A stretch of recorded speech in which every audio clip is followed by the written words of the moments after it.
মই ৰিমঝিম পাঠক আপোনালোক সকলোকে এই কুহিপাতলৈ স্বাগতম জনাইছো আজিৰ ক্লাছটোত আমি আলোচনা কৰিম আমাৰ ভাৰতৰ ৰাজ্য কেন্দ্ৰীয় শাসিত অঞ্চলসমূহৰ গঠন হেবোৰৰ ফৰ্মেশন কেতিয়া হৈছিলে কেনেকৈ হৈছিলে ইয়াৰ লগত কি বস্তু জড়িত হৈ আছে সেইখিনি কথা আমি ডিসকাস কৰিম আজিৰ ক্লাছটোত আৰু এই টপিকটোৰ লগত জড়িত আমি একেবাৰে শেষত কেইটামান এমসিকিউ ডিসকাস কৰিম পলম নকৰো আগবাঢ়িছো ক্লাছটোৰ ফালে আপোনালোকক এইখিনিতে জনাব বিচাৰো আপোনালোকে ই কুহিপাতৰ হৈতে জড়িত হৈ থাকিব বিচাৰিলে ডেইলি কাৰেন্ট এফেয়াৰ্স বিচাৰিলে ই কুহিপাত টেলিগ্ৰাম চেনেলটো জয়েন কৰি লব এটো মোৰ টেলিগ্ৰাম চেনেল জিকে উইথ ৰিমঝিম মেম মোৰ ক্লাছৰ পিডিএফ বোৰ পাই যাব ইয়াতে আপোনালোকে বিচাৰিলে জয়েন কৰি লব অকমান আৰু সময় লৈছো আপোনালোকৰ ফালৰ পৰা দুটামান কথা কবৰ কাৰণে আপোনালোকে হয়তো শুনিছে যে এপিএসসিৰ ফালৰ পৰা ৰিসেন্টলি বহুত কেটা মানে ডিপাৰ্টমেন্টাল এক্সামৰ কাৰণে বহুত কেটা নোটিফিকেশন ইস্যু কৰা হৈছে যিবোৰৰ কিছুমানৰ ফৰ্ম ফিলআপ অলৰেডি হৈয়ে গল তো ইয়াতে এটা পোষ্ট ওলাইছিলে এগ্ৰিকালচাৰাল ডেভেলপমেন্ট অফিচাৰ এটা পোষ্ট ওলাইছিলে পিডব্লিউডি জুনিয়ৰ ইঞ্জিনিয়াৰিঙৰ আৰু এটা পোষ্ট ওলাইছিলে মানে এটা নহয় আৰু তেনেকুৱা নোটিফিকেশন ওলাইছিলে এপিএসসিৰ ইন্সপেক্টৰ অফ লিগেল মেট্ৰলজি এই তিনিওটা কোৰ্সৰে আমাৰ ইয়াতে ই কুহিপাতত আপোনালোকে জিএস স্পেশাল কোৰ্স এটা পাই যাব গুটেইখিনি জিএসৰ যিখিনি আছে কমপ্লিটলি আপোনালোকক ইয়াতে পঢ়ুৱা হ'ব এটা কম্প্ৰিহেনসিভ কোৰ্স হয় এটো এটা আৰু আপোনালোকে এই কোৰ্স কেটাৰ বিষয়ে সবিশেষ জানিব বিচাৰিলে মই দুটা নম্বৰ দিছো কন্টাক্ট কৰি লব 0361319357 নাইবা 7002940127 এই দুটা নম্বৰৰ যিকোনো এটাত আপোনালোকে যোগাযোগ কৰিলে আপোনালোকে এই কেটাৰ বিষয়ে সবিশেষ জানিব পাৰিব আগবাঢ়িছো মেইন টপিকৰ ফালে আমি এতিয়া আমাৰ ভাৰতৰ ৰাজ্যসমূহৰ বিষয়ে কেতিয়া গঠন হৈছিলে কি হৈছিলে সেইখিনি জানিবৰ কাৰণে প্ৰথমতে আমি এখন এক্টৰ বিষয়ে চাব লাগিব সেইখন হৈছে ইণ্ডিয়ান ইন্ডিপেন্ডেন্স এক্ট যিখন 1947ত আহিছিলে ইণ্ডিয়ান ইন্ডিপেন্ডেন্স এক্ট বা ভাৰতীয় স্বাধীনতা আইন 1947 চনত যিখন আহিছিলে সেইখনত কিছুমান প্ৰভিজন আছিলে সেই প্ৰভিজন কেটাৰ ভিতৰত এটা আছিলে যে এই আইনখনৰ মতে কি হ'ব যে আমাৰ ভাৰতবৰ্ষত ব্ৰিটিছৰ শাসন অন্ত পৰিব 1947 চনত ভাৰত স্বাধীন হয় আৰু এই আইনখনত আছিলে যে ভাৰতত এতিয়া ব্ৰিটিছৰ শাসন অন্ত পৰিব ওকে তাৰোপৰি আমাৰ ভাৰতবৰ্ষত সেইখিনি সময়ত প্ৰায় 565টা মান প্ৰিন্সলি ষ্টেট আছিলে ওকে অৰ্থাৎ ৰজাই যত ৰাজত্ব কৰিছিলে তো এনেকে কোৱা হল যে আমাৰ সেইখিনি সময়ত আকৌ ভাৰতবৰ্ষ আৰু ইফালে পাকিস্তানো এখন বেলেগ নেশনৰ সৃষ্টি হৈছে তো কৈ দিয়া হল যে যিসকলে পাকিস্তানত যাব বিচাৰে তাৰে অংশ হ'ব বিচাৰে তাতে যাব পাৰে যিসকলে ভাৰতবৰ্ষত থাকিব বিচাৰে তেওঁলোকে ইয়াতে থাকিব পাৰিব আৰু নাইবা কোনোবা যদি প্ৰিন্সলি ষ্টেটে তেওঁলোকে যদি ইন্ডিপেন্ডেন্ট হৈ থাকিব বিচাৰে তেনেহলে তেওঁলোকে হেতুও তেনেকে থাকিব পাৰিব ওকে তো এনেকে আমি সেই সময়ত যদি চাও যেনেকে মই কলো আমাৰ ভাৰতবৰ্ষত প্ৰায় 565টা তেনেকে প্ৰিন্সলি ষ্টেট আছিলে এতিয়া এই প্ৰিন্সলি ষ্টেটবোৰক বা আজিৰ আমি যিখন ভাৰত পাও এইখন হয় অৰেঞ্জ কালাৰ খিনি হৈছে ভাৰত আৰু যিখিনি গ্ৰীন কালাৰৰ আছে এইখিনি হৈছে পাকিস্তান তো এইখিনি আছিলে ৱেষ্ট পাকিস্তান আজিৰ যিখিনি পাকিস্তান আৰু এইখিনি হৈছে ইষ্ট পাকিস্তান যিখিনি আজি আমি বাংলাদেশ বুলি জানো তো এতিয়া এই যিখন ভাৰতবৰ্ষ আৰু এই যি 565টা প্ৰিন্সলি ষ্টেট বা বেলেগ বেলেগ যি আছিলে তো ভাৰতবৰ্ষখনক আজি এনেকুৱা কৰাত এখন ভাৰত কৰা ইমানো সহজ নাছিলে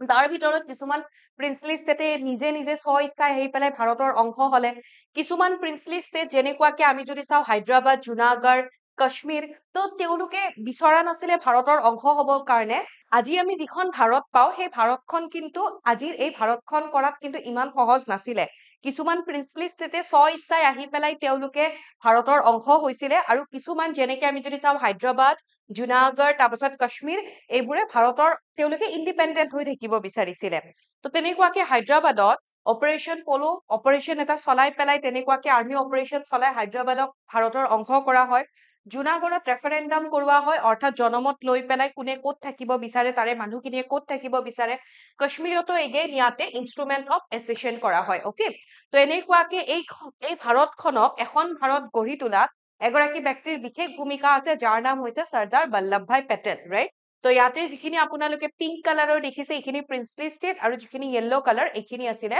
ব্ৰিটিছ প্ৰভিন্স অৰ্থাৎ ব্ৰিটিছৰ অধীনাধীন যিবোৰ প্ৰদেশ আছিলে প্ৰভিন্স আছিলে সেইখিনি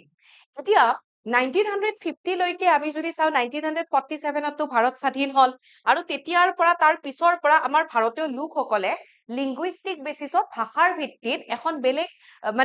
বেলেগ বেলেগ ৰাজ্যৰ তেওঁলোকে ডিমাণ্ড কৰি আছিলে ভাৰতীয় লোকসকলে এতিয়া আকৌ আমাৰ যিসকল সেইখিনি সময়ৰ লিডাৰ আছিলে তেওঁলোকে কেতিয়াও ভাষাৰ ভিত্তিত ৰাজ্য গঠন হোৱাৰ কথা তেওঁলোকে পৰিকল্পনা কৰা নাছিলে বা তেওঁলোকে সেইটো হোৱাটো বিচৰা নাছিলে কাৰণ তেওঁলোকে ভাবিছিলে যদি ভাষাৰ ভিত্তিত ৰাজ্যবোৰ গঠন কৰা হয় এই ভাৰতখন হয়তো 15-20 বছৰো ভাৰত হৈ নাথাকিব এখন বেলেগ নতুন ৰাষ্ট্ৰ বা এখন বেলেগ দেশ হৈহে পৰিণত সেইখিনিতে ৰূপান্তৰিত হ'ব তো 1950ত গৈ পেলাই আমি যদি চাওঁ আমাৰ ভাৰতবৰ্ষৰ 4টা পাৰ্টত ডিভাইড কৰা হৈছিলে ভাৰতৰ ৰাজ্যসমূহক যেনেকে পাৰ্ট এ যিখিনি যিখিনি প্ৰভিন্স আছিলে ব্ৰিটিছ অধীনাধীন যিবোৰ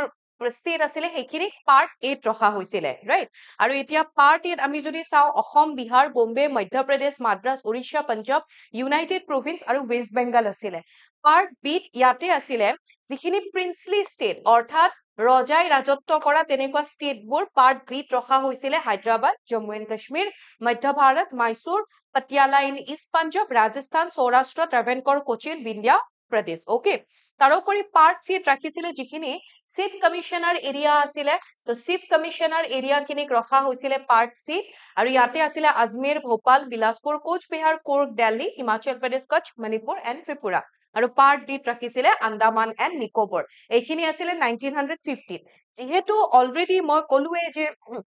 ভাষাৰ ভিত্তিত লিংগুইষ্টিক বেচিছত ৰাজ্যবোৰৰ ডিমাণ্ড চলি আছিলে গতিকে ভাষাৰ ভিত্তিত ৰাজ্যবোৰ গঠন কৰা হ'ব নে নহয় তাৰ কাৰণে 1948ত 1948 চনৰ জুন মাহত এখন কমিশন গঠন কৰা হৈছিলে আৰু সেই কমিশনখনৰ যিগৰাকী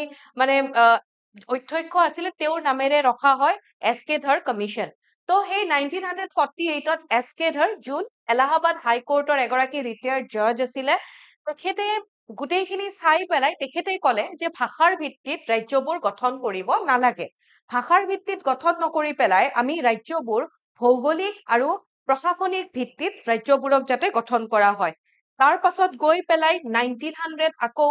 48ত যেতিয়া এছ কে ধৰ তেখেতে যিটো ৰিপৰ্ট পৰিবেশন কৰিলে তাৰ পাছতে ডিচেম্বৰ মাহত সেই বছৰৰে ডিচেম্বৰ মাহত JVP কমিটি এখন গঠন কৰা হয় JVP that means Jawaharlal Nehru Vallabhbhai Patel আৰু এফালে আমি যদি চাওঁ পট্টাবি সীতাৰামায়া ওকে তো তেওঁলোক তিনিগৰাকীৰ নামেৰে তেনেকে JVP কমিটি গঠন কৰা হয় আৰু JVP কমিটিয়ে গোটেইখিনি ষ্টাডি কৰি পেলাই তেওঁলোকেও এটো ক'লে যে ভাষাৰ ভিত্তিত ৰাজ্যবোৰ গঠন হ'ব নালাগে আৰু এনেকে গৈ পেলাই 1953 ভাৰতবৰ্ষত ভাষাৰ ভিত্তিত প্ৰথমখন ৰাজ্য গঠন কৰা হয় আৰু সেইখন হৈছে অন্ধ্ৰ প্ৰদেশ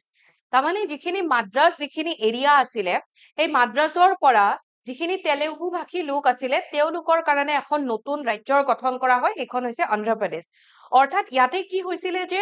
ভাৰতৰ লোকসকলে মই ক'লো যে আন্দোলন কৰি আছিলে ভাষাৰ ভিত্তিত ৰাজ্য লাগে আৰু তেনেকুৱাকে তাৰে এগৰাকী অৰ্থাৎ তেলেগু স্পিকিং যিখিনি লোক আছিলে মাদ্ৰাজৰ তেওঁলোকৰ এগৰাকী লিডাৰ যাৰ নাম হৈছিলে পত্তি শ্ৰী ৰামালু তেখেতে 56 দিনৰ কাৰণে 56 ডেজৰ কাৰণে তেখেতে ভোক হৰতাল বা হাংগাৰ ষ্ট্ৰাইক কৰি তেখেতৰ মৃত্যু হয় আৰু তাৰ পাছত আমাৰ চৰকাৰখনে বাধ্য হৈ পেলাই সেই সময়ত যিখিনি নেহেৰু চৰকাৰ আছিলে সেইখনে বাধ্য হৈ পেলাই 1953 প্ৰথম ভাষাৰ ভিত্তিত ৰাজ্য গঠন কৰিবলৈ তেওঁলোকে কি হল বাধ্য হয় ওকে আৰু ভাষাৰ ভিত্তিত প্ৰথমখন ৰাজ্য গঠন কৰা হৈছিলে সেইখন হয় অন্ধ্ৰ প্ৰদেশ তেলেগু ভাষী লোকসকলৰ কাৰণে এনেকৈ গৈ পেলাই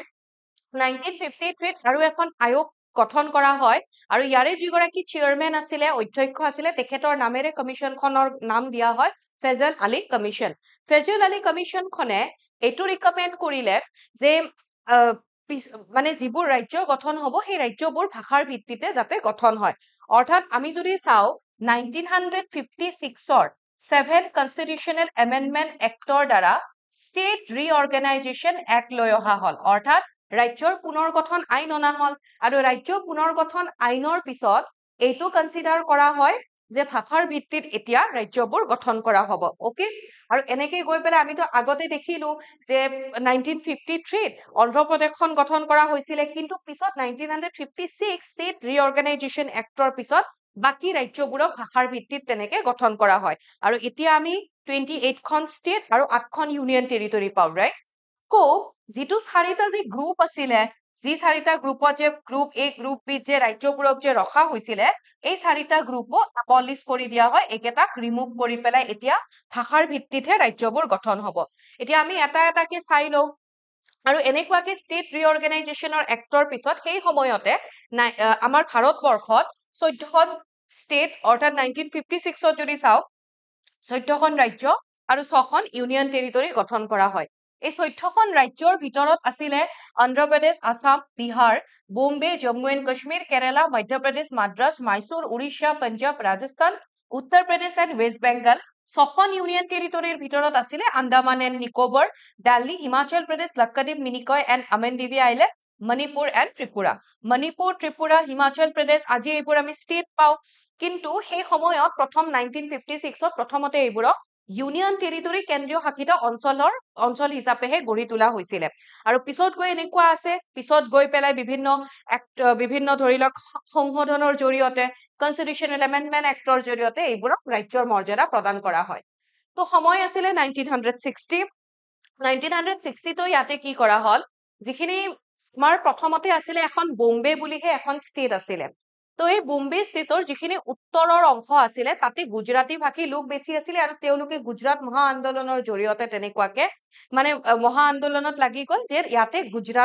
গুজৰাট বুলি গুজৰাটী লোকসকলৰ কাৰণে এখন বেলেগ ষ্টেট লাগে আৰু এইখিনি এৰিয়াত আছিলে বিশেষকে মাৰাঠী স্পিকিং লোক আৰু মাৰাঠী স্পিকিং লোকৰ কাৰণে বেলেগ এখন ষ্টেট লাগে তেনেকে গৈ পেলাই 1960ত এই বোম্বেখনৰ পৰা এটা নতুন এখন ৰাজ্যৰ গঠন কৰা হয় গুজৰাটী ভাষী লোকসকলৰ কাৰণে যিখন আছিলে গুজৰাট আৰু নেক্সট মাৰাঠী স্পিকিং লোকসকলৰ কাৰণে এখন নতুন ৰাজ্য গঠন কৰে যিখন হৈছে মহাৰাষ্ট্ৰ 14খন ষ্টেট অলৰেডি আছিলে গুজৰাট আমাৰ ভাৰতবৰ্ষৰ 15 নম্বৰ ষ্টেট হৈ গল 15 নম্বৰ ৰাজ্য 1960ত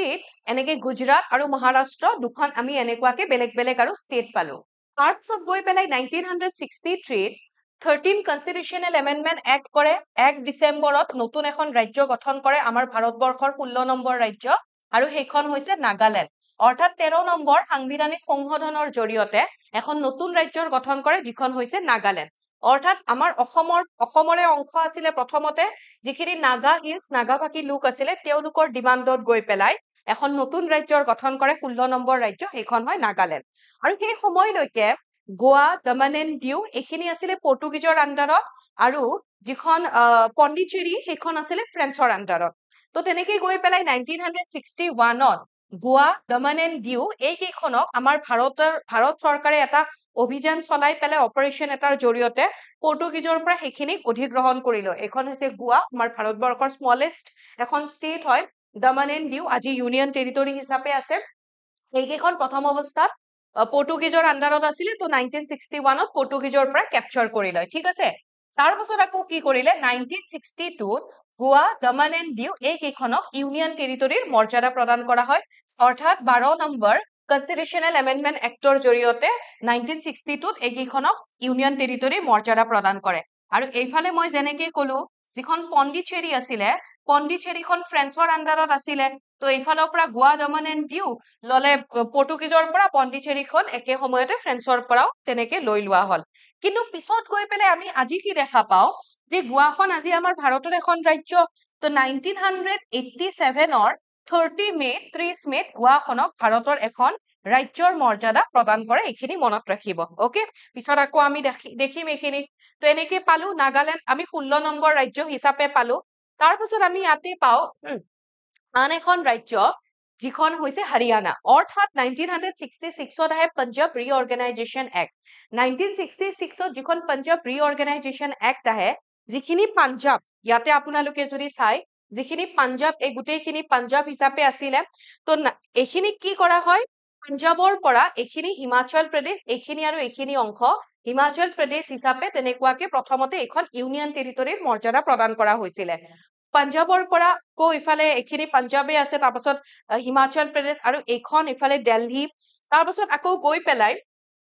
এইখিনি আকৌ এনেকুৱাকে আমি ইয়াতে যদি চাওঁ আজিৰ দিনত গোটেই পাঞ্জাবখনৰ পৰা আধা এনেকে কৰি পেলাই এইখিনি পালো হাৰিয়ানা নতুন এখন ৰাজ্য তাৰ পাছত এই গোটেইখিনিক দি দিয়া হল হিমাচল প্ৰদেশ প্ৰথম এখন ইউনিয়ন টেৰিটৰী আছিলে কেন্দ্ৰীয় শাসিত অঞ্চল পিছত গৈ পেলাই এইখনক ৰাজ্যৰ মৰ্যাদা প্ৰদান কৰে আৰু ইয়াতে আপোনালোকে যদি দেখা চাইছে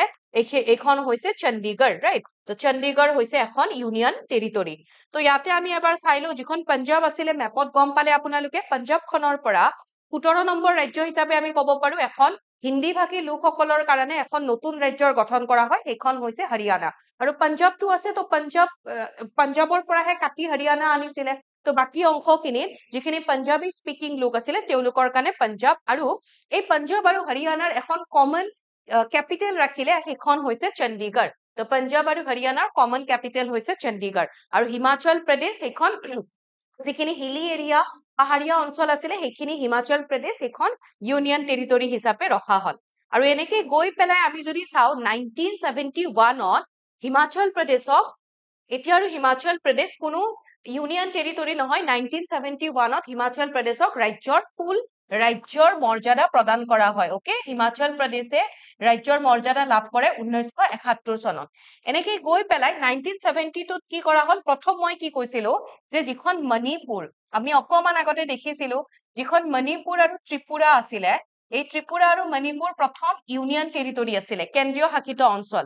পিছত গৈ পেলাই 1972ত গৈ পেলাই এই দুখনক ষ্টেটৰ মৰ্যাদা প্ৰদান কৰিলে ৰাজ্যৰ মৰ্যাদা প্ৰদান কৰিলে মণিপুৰ হৈ গল আমাৰ 19 নম্বৰ ৰাজ্য ত্ৰিপুৰা হৈ গল আমাৰ 20 নম্বৰ ৰাজ্য আৰু ইয়াৰ লগতে মেঘালয়খনকো কি কৰা হল 1972ত আমাৰ ভাৰতবৰ্ষৰ 21 নম্বৰ ৰাজ্যৰ মৰ্যাদা প্ৰদান কৰা হয় কিমান চন মনত ৰাখিব 1972 কিমান সংখ্যক সোধাতকে আমাক সুধিব কিমান চনত তাৰ পিছত গৈ পেলাই 1975ত সিকিমক 36 কনষ্টিটিউচনেল এমেন্ডমেন্ট এক্টৰ জৰিয়তে সিকিমক আমাৰ ভাৰতবৰ্ষৰ এখন ৰাজ্যৰ মৰ্যাদা প্ৰদান কৰিলে প্ৰথমতে সিকিমখন প্ৰটেক্টৰেট ষ্টেট হিচাপে আছিলে তাৰপাছত এছ'চিয়েট ষ্টেট হয় আৰু একেবাৰে গৈ পেলাই ভাৰতৰ একেবাৰে অংশ বা পুৰা একেবাৰে ৰাজ্যৰ মৰ্যাদা পায় 1975ত 1987ত মই কলো 1987ত আমি পালো গোৱাক ৰাজ্যৰ মৰ্যাদা প্ৰদান কৰে গোৱাৰ লগতে আকৌ ইয়াতে আমি কি পাওঁ অৰুণাচল প্ৰদেশক মৰ্যাদা প্ৰদান কৰা হয় তাৰোপৰি যিখন মিজোৰাম আছিলে মিজোৰামকো কি কৰিলে একেলগে মৰ্যাদা অৰ্থাৎ ৰাজ্যৰ মৰ্যাদা প্ৰদান কৰে তো ইয়াতে মিজোৰাম হৈ যায় 23 নম্বৰ ৰাজ্য অৰুণাচল প্ৰদেশ হৈ যায় 24 নম্বৰ ৰাজ্য ওকে আকৌ 1987ত গোৱাকটো ষ্টেট হিচাপে মৰ্যাদা প্ৰদান কৰিলে দমন এণ্ড দিউ আছিলে যিটো পৰ্তুগীজৰ পৰা অধিকাৰ কৰা হৈছিলে দমন এণ্ড দিউ ইউনিয়ন টেৰিটৰী হিচাপে থাকিলে আজি আমি যদি চাও আজি দমন and Diu Dadra and Nagar Haveli এখনে ইউনিয়ন টেৰিটৰী আমি পাওঁ ওকে তাৰ পিছত গৈ পেলাই এনেকুৱাকে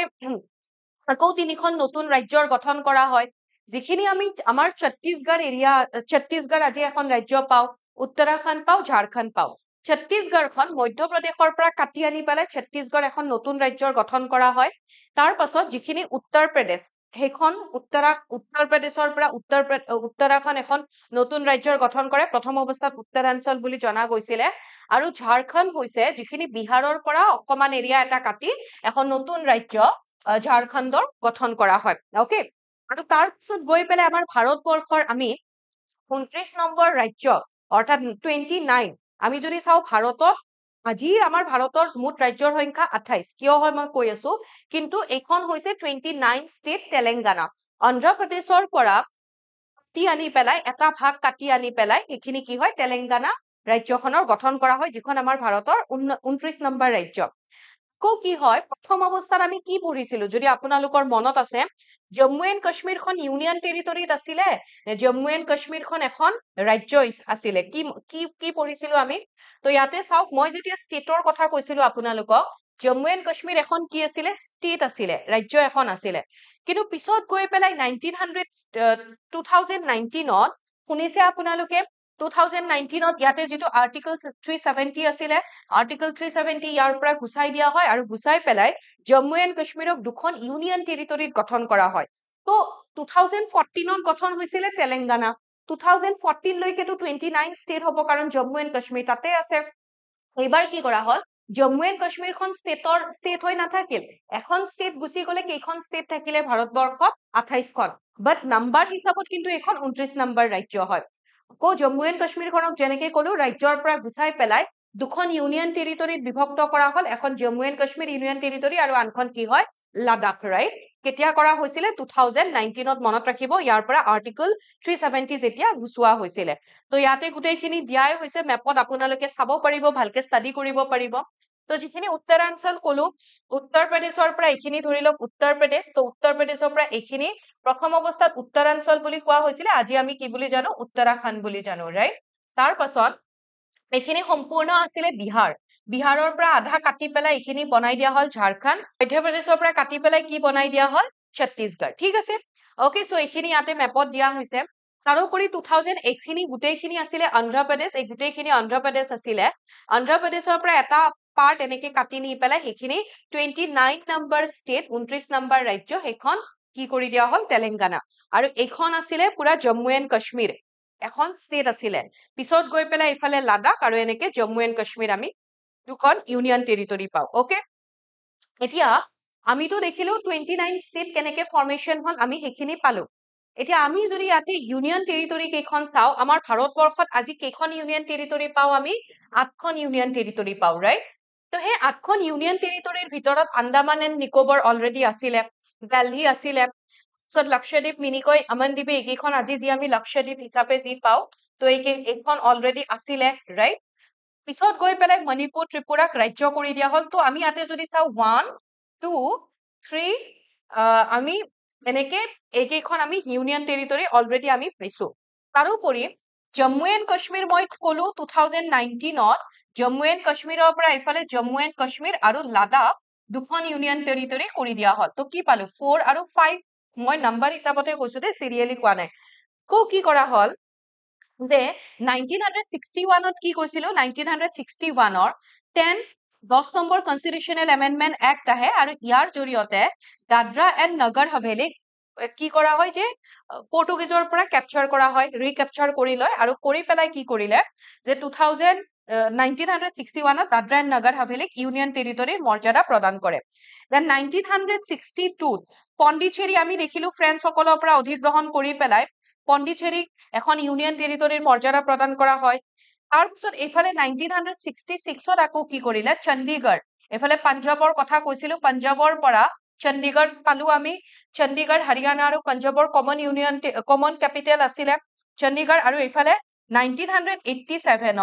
দমন এণ্ড ডিউ এই দুখন আমি ইউনিয়ন এইখন এখন ইউনিয়ন টেৰিটৰি পালো তো কিমান পালো এইফালে হৈ গল আমাৰ 5 6 7 8 ৰাইট আৰু এইফালে মানে 5 মানে ইয়াতে আমি পালো আন্দামান 2 তাৰপাছত এনেকে লক্ষদ্বীপ তো এইখিনি ইয়াতে দিয়া হৈছে ইয়াতে আমি যদি চাও টোটেল 9খন আছে ওকে 9খনৰ পৰা পিছত গৈ পেলাই 2020 চনত কি কৰিলে 2020 চনৰ 26 জানুৱাৰীৰ সময় আছিলে তো 2020 26 জানুৱাৰীত দুখন union territory Daman and Diu Dadra and Nagar Haveli এইখনক এখন ইউনিয়ন টেৰিটৰি কৰি দিয়া হল তো 9খন ইউনিয়ন টেৰিটৰিৰ পৰা কেনেকে 8খন হল গম পালে অলৰেডি ইয়াতে মই 5খন কলো তাৰপিছত এইখন পালো 6 7 8 9 কিন্তু এই দুখনক পিছত গৈ পেলাই মাৰ্জ কৰি দিলে নে নাই একেলগ কৰি দিলে তো গতিকে আমি আজি টোটেল 8খন ইউনিয়ন টেৰিটৰি পাও তো এইখন হৈছে এই আমাৰ ভাৰতবৰ্ষৰ মেপ ক'ত কোনখন ৰাজ্য আজিৰ তাৰিখত আমি যদি চাও অলৰেডি তো 1956ত পাইছোৱে 14খন ৰাজ্য ইউনিয়ন টেৰিটৰিও আছিলে তাত কি চেঞ্জ কৰি কোনখন ৰাজ্যক কেতিয়া ইউনিয়ন টেৰিটৰি বনাই কোনখন ইউনিয়ন টেৰিটৰি কেতিয়া ৰাজ্য বনালে সেইখিনি আপোনালোকে মনত ৰাখিব আৰু মই সিৰিয়েলিয়ে কৈছো কোনখন ৰাজ্য কেতিয়া গঠন হয় 14খন আছিলে 15 পালো গুজৰাট 16 পালো নাগালেণ্ড 17 18 এনেকে কিছুমান মাজে মাজেটো কৈ দিছো বাকিখিনি আপোনালোকে এবাৰ নিজে ওলাব কাৰণে ট্ৰাই কৰিব সিৰিয়েলি কোনখন কেতিয়া গঠন হৈছিল যেহেতু মই সিৰিয়েলি কৈয়ে দিছো এতিয়া আমি ইয়াৰ লগত জড়িত কেইটামান কোৱেশ্চন ডিসকাস কৰি লও আমাৰ ইয়াতে কি হৈছে 1957ত যেতিয়া ৰাজ্য পুনৰ গঠন আইন আহিছিলে তেতিয়া আমাৰ ভাৰতৰ মুঠ ৰাজ্যৰ সংখ্যা কিমান আছিলে আৰু আমি কিমান পাইছিলো 14খন ৰাজ্য আৰু 6খন ইউনিয়ন টেৰিটৰি আছিলে ৰাইট কোনে ৰিকমেন্ড কৰিছিলে কোনখন কমিটি আছিলে সুধিব পাৰে ফজল আলী কমিশন আপোনালোকে মনত ৰাখিব তাৰ পিছত ইয়াতে কৈছে যে আফটাৰ ইন্ডিপেন্ডেন্স ইন হুইচ ইয়াৰ অৰ্থাৎ স্বাধীনতাৰ পিছত কোন বছৰত ৰাজ্যসমূহক ভাষাৰ ভিত্তিত অৰ্থাৎ লিংগুইষ্টিক বেচিছত আমাক কৈছে ভাষাৰ ভিত্তিত স্বীকৃতি প্ৰদান কৰা হৈছিলে ভাষাৰ ভিত্তিত যদি সুধে 1956ত আৰু ভাষাৰ ভিত্তিত গঠন হোৱা প্ৰথম ৰাজ্য যদি সুধে 1953ত সেইখন আছিলে কি অন্ধ্ৰ প্ৰদেশ এতিয়া আমাক কৈছে যে এইকেইটা মিলাব দিছে পাৰ্ট এ প্ৰথমতে কোনখন আছিলে part B part C part D part D টো আন্দামান এণ্ড নিকোবৰ এখনে আছিলে এইটোতো কাৰেক্ট হয় right which of the following is correctly matched এইটোতো কাৰেক্টে হয় পাৰ্ট এ পাৰ্ট বি পাৰ্ট চি আমি এবাৰ চাই লওঁ এইখনত আপোনালোকক মই এবাৰ দেখাই মনত পেলাই দিছো পাৰ্ট এত আছিলে আসাম ওকে কাৰেক্টলি মেথছটো দুটা হ'ব বম্বেও আছিলে আসাম বম্বে এইকেইটা ক'ত আছিলে পাৰ্ট এত আছিলে ওকে আৰু পাৰ্ট বিত এইফালে আমি যদি চাওঁ পাৰ্ট এটো আমাৰ কাৰেক্টে আছে ইয়াতে যিটো কুৱেশ্যন দিছিলে পাৰ্ট এ কাৰেক্টে আছে তাৰ পাছত অসম পাৰ্ট বিত নাছিলে এইটো ইনকাৰেক্ট হ'ব লাগিছিলে আই থিংক আৰু এইফালে আমি যদি পাৰ্ট চিত চাওঁ পাৰ্ট চিত কি আছিলে ভোপাল আছিলে ৰাইট তো অসমখন যিহেতু পাৰ্ট এত আছিলে গতিকে কুৱেশ্যনটো ইয়াতে ইনকাৰেক্টলি মেচ বুলি দিব লাগিছিল একচুৱেলি কাৰেক্ট হৈ গ'ল which of the following is incorrectly matched তলৰ কোনটোৰ সঠিকভাৱে মিল নাই তো নাই বুলি ক'লে তিনিটাটো আছে পাৰ্ট বি চাম নহয় অসমখন পাৰ্ট এত আছিলে তাৰ পিছৰ কুৱেশ্যনটোলৈ গৈছো এইটো সুধিছে যে মাদ্ৰাছ প্ৰথমতে মাদ্ৰাছ বুলি গম পাইছিলো সেইখনক ৰিনেম কৰি নামটো চেঞ্জ কৰি আজি আমি কি বুলি জানো তামিলনাডু বুলি জানো ঠিক আছে আমাক যদি সোধে তামিলনাডুৰ পুৰণি নেমটো কি হয় মাদ্ৰাছ আমাৰ ভাৰতবৰ্ষৰ 29 নম্বৰ ৰাজ্য হিচাপে কোনখন ৰাজ্যক ঘোষণা কৰা হৈছে সেইখন হৈছে তেলেংগানা ওকে মোক আপোনালোকে ইয়াতে জনাবচোন তেলেংগানাৰ কেপিটেল কি হয় আগতে অন্ধ্ৰপ্ৰদেশ আৰু তেলেংগানাৰ সেম আছিলে এতিয়া অন্ধ্ৰপ্ৰদেশৰ বেলেগ কৰিছে এৰে যায় কি হয় মোক সেইটো আপোনালোকে কমেন্ট সেকশনত জনাব তাৰপিছত কৈছে যে লিংগুইষ্টিক বেচিছত ভাষাৰ ভিত্তিত গঠন হোৱা প্ৰথম ৰাজ্য আমি পাইছো অন্ধ্ৰপ্ৰদেশ 1953 গঠন হৈছিলে ঠিক আছে আকৌ এইখিনি আছিলে আমাৰ আজিৰ কুৱেশ্যন আকৌ বেলেগ নাই আকৌ এনেকুৱা মই বেলেগ বেলেগ টপিকৰ বিষয়ে লৈ আহিম আপোনালোকৰ মাজলৈ আশা কৰিছো ভাল পাইছে ক্লাছটো লগ পাম আন এটি ক্লাছত থেংক ইউ সো মাচ